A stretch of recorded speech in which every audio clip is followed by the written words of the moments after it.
How to see message request on Messenger. Hi everyone, welcome back to our channel App Guide. So in today's video I will simply guide you on how you can see messages request on Messenger. So just make sure to watch the video till the end.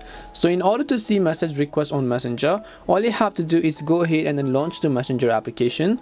Then once you launch the Messenger app, maybe someone sends you a message. Instead of coming them to your inbox feed, it gets moved to the spam folder or the messages request folder, right?